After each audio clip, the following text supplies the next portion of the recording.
1962 से पूरा भारत जिसके जन्मदिन को टीचर्स डे के तौर पर सेलिब्रेट करता आ रहा है और हर वर्ष की तरह 2022 में भी पूरा देश सेलिब्रेट कर रहा है। आज उस महान व्यक्ति को जानने की कोशिश करते हैं कि उनका व्यक्तित्व एक शिक्षक के तौर पर कैसा था। तो चलिए शुरू किया जाए। यहाँ पर एक बात बताना ज़रूरी समझता हूँ कि मेरा उद्देश्य उनकी पर्सनालिटी कंट्रीब्यूशन को हाईलाइट करना है, जिसका कभी ये मतलब नहीं कि किसी दूसरे की पर्सनालिटी या कंट्रीब्यूशन को अंडरमाइन करना है। हमारा देश अनगिनत विषयों में महान है। जैसा कि डॉक्टर इकबाल ने खूब कहा है, सारे जहाँ से अच्छा हिंदुस्तान हमारा, हम बुलबुलें हैं इसके, ये गुलसिता हमारा। तो उन अनगिनत विषयों में से शिक्षा और अर्थशास्त्र विशेष स्थान रखता है। डॉक्टर सर्वपल्ली राधाकृष्णन 20 साल की उम्र में 1919 में मद्रास प्रेसिडेंसी कॉलेज में लेक्चरर के तौर पर अपने टीचिंग कैरियर की शुरुआत की और लगातार 40 साल तक 1948 तक डायरेक्ट टीचिंग के साथ जुड़े रहे।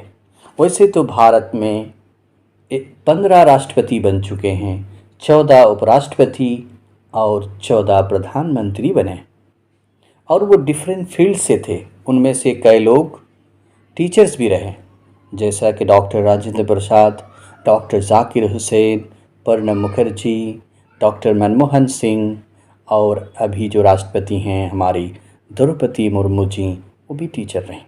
लेकिन इतने लंबे समय तक कोई टीचिंग से नहीं जुड़ा रहा।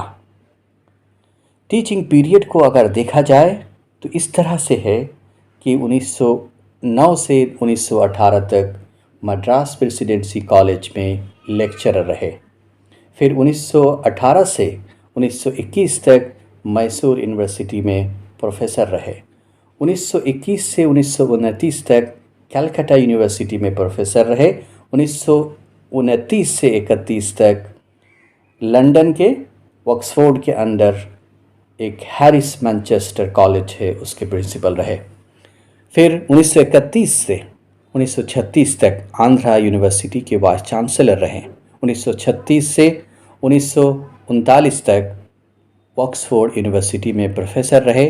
1939 से 1948 तक बनारस हिंदू यूनिवर्सिटी के वाइस चांसलर रहे और बाद में उपराष्ट्रपति रहते हुए 1953 से 1962 तक दिल्ली यूनिवर्सिटी के चांसलर रहे। वो केवल एक महान टीचर ही नहीं थे, वो एक महान विद्वान, महान दार्शनिक और भारतीय सभ्यता के राजदूत और एम्बेसडर थे। उन्होंने अपने लेख और भाषणों के माध्यम से भारतीय दर्शन और शास्त्र से विश्व को परिचित कराया। पूरे विश्व को एक विद्यालय मानते थे और शिक्षा द्वारा ही सारे विश्व को रोशन किया जा सकता है, ये उनका मानना है। और उनका मानना है कि मानव समाज ही असल उद्देश्य है उनके जीवन का। वो जिस विषय को पढ़ाते वो अपने रात भर उसे डिटेल में स्टडी करते और बच्चों को पढ़ाते और इतने आसान शब्दों में पढ़ाते, सरल तरीके से पढ़ाते कि बच्चों को वह आसानी से समझ में आ जाता। जैसे वो छात्रों के लिए अपना पूरा जीवन समर्पित कर दिया। वो छात्र भी उनके दीवाने हो गए। और उसके लिए एक छोटे से घटना यहाँ उल्लेख करना चाहूँगा कि जो मैसूर यूनिवर्सिटी में मात्र 3 साल पढ़ाने के बाद 1921 में मैसूर यूनिवर्सिटी छोड़कर कलकत्ता यूनिवर्सिटी ज्वाइन करने के लिए मैसूर टू कलकत्ता ट्रेन से यात्रा करने वाले थे। तो मैसूर यूनिवर्सिटी में फेयरवेल प्रोग्राम के बाद जब वो घोड़गाड़ी पर बैठने को कहा गया तो वो घोड़गाड़ी पर बैठ गए, पर वहाँ घोड़ा ना था। उनके कुछ छात्र आए और घोड़े की जगह गाड़ी को खींचने लगे। अपने कांधों से गाड़ी खींचकर मैसूर रेलवे स्टेशन उन्हें पहुंचाया और वह खूब रो रहे थे। तो ये था स्टूडेंट टीचर्स का लगाव। Doctor Sarvepalli Radhakrishnan Indian philosophy, Indian culture के एम्बेसडर थे। वह 20th सेंचुरी के सबसे बड़े दार्शनिक और शिक्षक थे। अगर भारतीय शास्त्र और दर्शन को किसी ने यूरोप, अमेरिका और दूसरे देशों तक पहुंचाया तो वह डॉक्टर एस राधाकृष्णन ही थे। जब वो ब्रिटेन और विभिन्न देशों में अपने लेक्चर्स देते तो वह लोग उनके दीवाने हो जाते और उन्हें अपनी काबिलियत का लोहा पूरे विश्व में मनवाया था। इसीलिए तो 1931 में उनको नाइटहुड से सम्मानित किया गया था और 1963 में उनको British royal order of merit से सम्मानित किया गया और कई बार शांति और साहित्य में उनको नोबेल प्राइज़ के लिए नॉमिनेट भी किया गया। डॉक्टर सर्वपल्ली राधाकृष्णन का सम्मान केवल भारत ही में नहीं, पूरे विश्व में उनको सम्मान मिलता था। उसके दो उदाहरण आपके सामने रखना चाहूँगा। पहला उदाहरण 1950 के 14 जनवरी की बात है, जब वो यूएसएसआर में भारत के एम्बेसडर थे। उस टाइम के सबसे पावरफुल लीडर और डिक्टेटर यूएसएसआर के हेड जोसेफ स्टालिन से मुलाकात के लिए जब उनको बुलाया गया। वैसे तो स्टालिन से मिलने का मौका बहुत सारे देश के राष्ट्रपति, प्रधानमंत्री तक को नहीं मिलता था, लेकिन स्टालिन ने कहा, मैं उस एम्बेसडर से मिलना चाहता हूं जो हमेशा पढ़ता लिखता रहता है। उस दिन रात के 9 बजे का समय उनको दिया गया और मीटिंग का समय 30 मिनट तक चलने तक कहा गया। लेकिन जैसे ही डॉक्टर एस राधाकृष्णन स्टालिन से बात शुरू की तो स्टालिन की बात तो सुनते रहे और 3 घंटे बीत गए।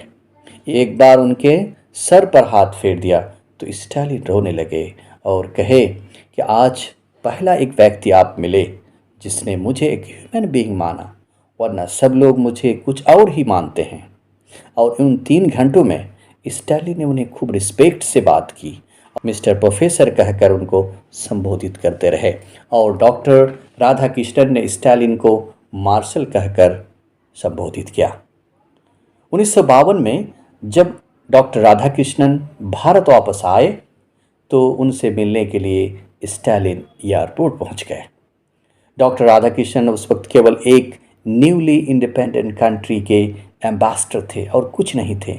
स्टालिन का जो एटीट्यूड या उनका जो रिस्पेक्ट डॉक्टर राधाकृष्णन के प्रति था, वो इसलिए था कि डॉक्टर राधाकृष्णन एक ग्रेट प्रोफेसर, ग्रेट टीचर और ग्रेट फिलोसोफर थे। इसी तरह एक बार की बात है 1957 में जब वो उपराष्ट्रपति के तौर पर जब वो चाइना पहुंचे तो वहाँ के हेड डिक्टेटर माओ जेडुंग बीजिंग में नहीं थे। लेकिन जैसे ही डॉक्टर राधाकृष्णन से मिलने के लिए डॉक्टर राधाकृष्णन पहुंचने ही वाले थे, उससे पहले ही दिन वह बीजिंग पहुंच गए और एयरपोर्ट में जाकर उनको खुद रिसीव किया। जैसे डॉक्टर राधाकृष्णन उनसे मिले और हाथ मिलाया तो वो गाल पर हाथ फेरा। माओ जेडुंग हैरान हो गए, दंग रह गए। कुछ बोलते कि डॉक्टर राधाकृष्णन ने बोला कि mister chairman, I did the same with Stalin and the pope. फिर माओ जेडुंग कुछ ना बोले। माओ जेडुंग तो डॉक्टर राधाकृष्णन के प्रति सम्मान भारत के उपराष्ट्रपति के तौर पर कम था, पर एक ग्रेट टीचर, एक ग्रेट फिलोसोफर होने के कारण ज़्यादा था। उस ग्रेट पर्सन को ग्रेट टीचर, ग्रेट फिलोसोफर सारा विश्व ने मान लिया और वह 10 साल तक उपराष्ट्रपति रहने के बाद 1962 में राष्ट्रपति बने तो सबसे ज़्यादा खुशी उनके छात्रों को हुई होगी। तो उनके छात्र दौड़े दौड़े उनके पास मिलने के लिए पहुंच गए और उनसे उनके बर्थडे सेलिब्रेट करने की अनुमति मांगी, लेकिन उनका उत्तर दंग करने वाला था। उनका उत्तर था, instead of celebrating my birthday, it would be my proud privilege if September 5th is observed as Teachers Day। मेरा बर्थडे सेलिब्रेट मत करो, उस दिन को टीचर्स डे सेलिब्रेट करो।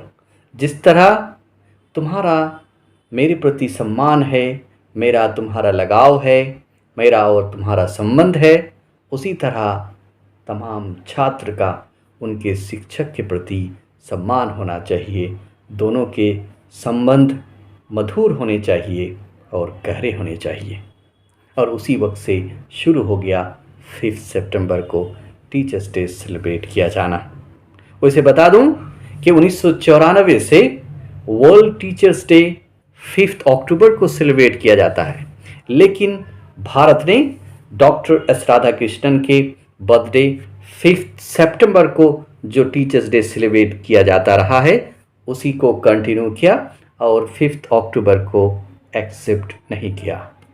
और उसी दिन भारतीय राष्ट्रपति द्वारा भारत के विभिन्न शिक्षकों को सम्मानित किया जाता है। हम टीचर्स डे सेलिब्रेट करते हैं, इसलिए इस great teacher, great philosopher, great thinker को सैल्यूट करते हैं। हमारे सारे टीचर्स को हैप्पी टीचर्स कहते हुए इस लेक्चर को एंड करते हैं। Thank you very much.